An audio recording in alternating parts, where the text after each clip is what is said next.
అందరికీ నమస్కారం. నేను మీ నాగ్.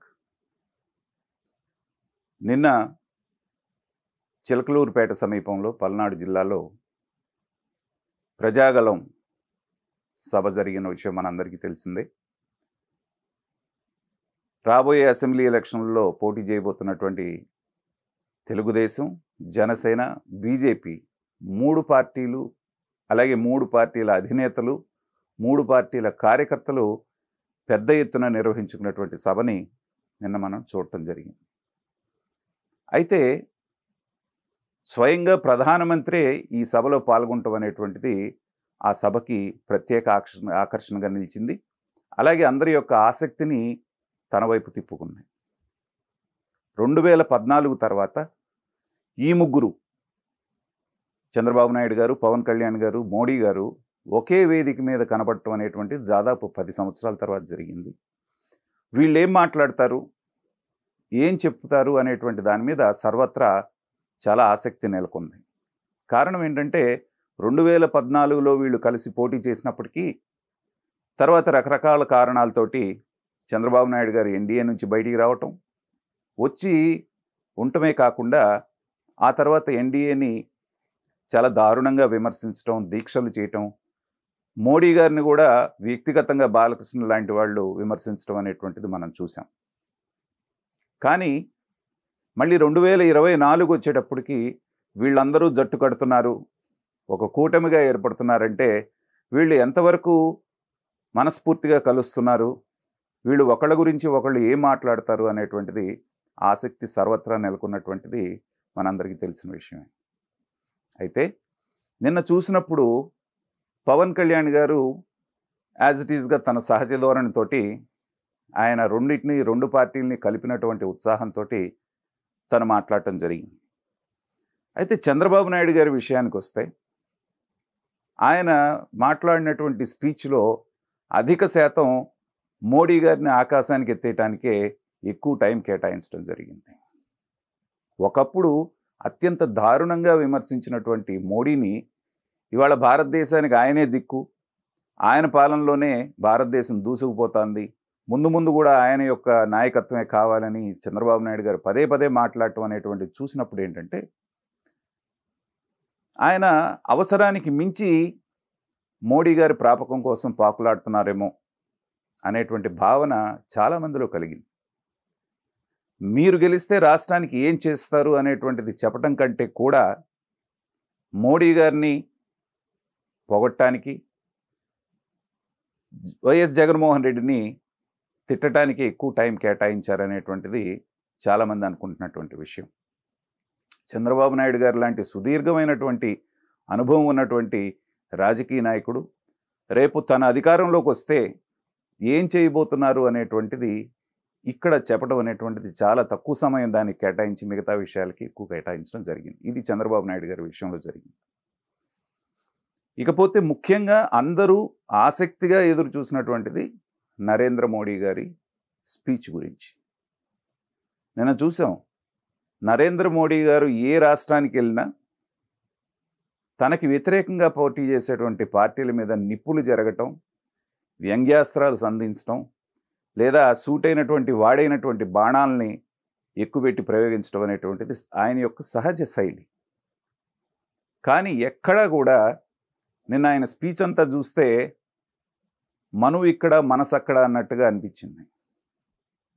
బలవంతపు పెళ్ళి జరుగుతున్నప్పుడు ఎలా అయితే ఒక పెళ్లి కూతురు వ్యవహరిస్తుందో అంటి ముట్టనట్టుగా అలాంటి భావన అక్కడ కలుగుతోంది.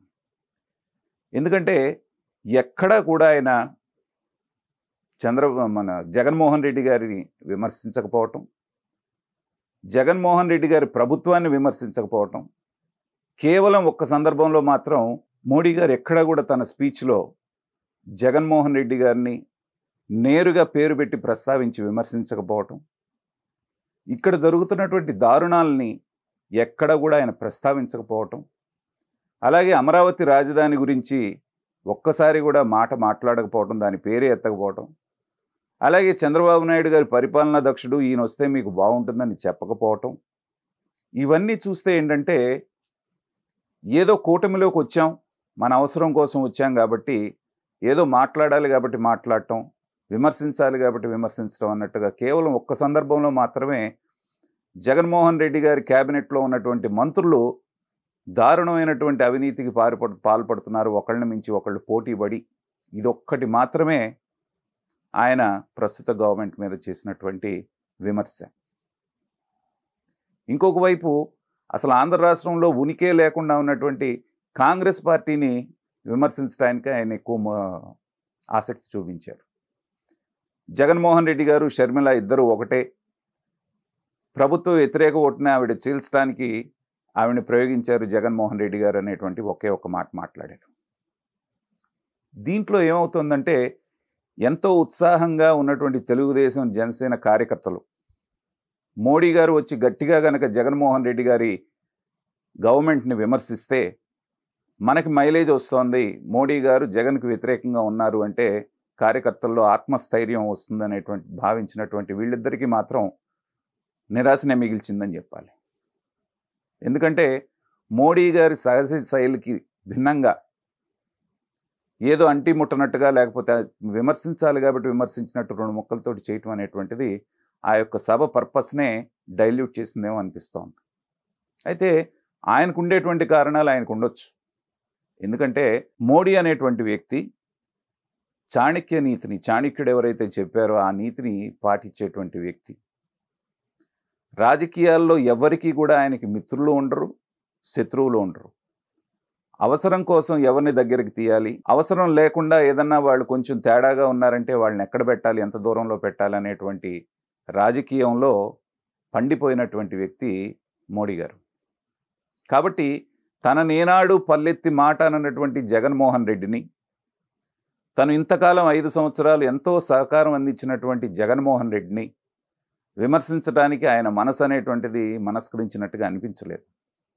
కాబట్టి విషయాల మీద చెప్పి ఇక్కడ ఆంధ్రప్రదేశ్ ప్రజలు మార్పును కోరుకుంటున్నారు కాబట్టి ఈ మార్పు రావాలి కాబట్టి మా కూటమిని మీరు బలపరచాలి, తద్వారా నేషనల్ లెవెల్లో మాకు 400 పైన మాకు రావాలి అనేటువంటి ఒక భావాన్ని ఎక్స్ప్రెస్ చేశారే కానీ సూటిగా ఇక్కడ ఉన్నటువంటి ప్రభుత్వాన్ని విమర్శించకపోవటం అనేటువంటిది మరి దాని వెనకాల ఉన్నటువంటి ఆంతర్యాన్ని ఎలా అర్థం చేసుకోవాలనేటువంటిది ఎవరి భాష్యం వాళ్ళు చెప్పుకుంటున్నారు. కానీ ఇలాంటి బీజేపీని నమ్మి ఈ కూటమి అనేటువంటిది ముందుకు సాగటం అనేటువంటిది ఎంతవరకు సాధ్యం, ఎంతవరకు వారి వైపు నుంచి వీళ్ళకి సంపూర్ణ సహకారం ఉంటుంది కేంద్రంలో ఉన్నటువంటి బీజేపీ ప్రభుత్వం నుంచి ఇప్పుడున్న కూటమికి అనేటువంటిది మరి అది ఎన్నో ప్రశ్నలు రేకెత్తిస్తోంది. నిజంగా వాళ్ళు అనుకుంటే చాలా రకాలైనటువంటి సహకారాన్ని అందించవచ్చు. కానీ ఇవాళ పరిస్థితులు చూస్తూ ఉంటే ఎంతవరకు దాన్ని సహకారం అందిస్తారు ఇక్కడ అనేటువంటిది చాలా వరకు ప్రశ్నార్థంగా కనిపిస్తోంది. కాబట్టి ఏం జరుగుతోంది అనేటువంటిది కొంత సిగ్నల్స్ కనపడుతున్నాయి. ఏం జరుగుతుందనేటువంటిది కాలం నిర్ణయిస్తోంది.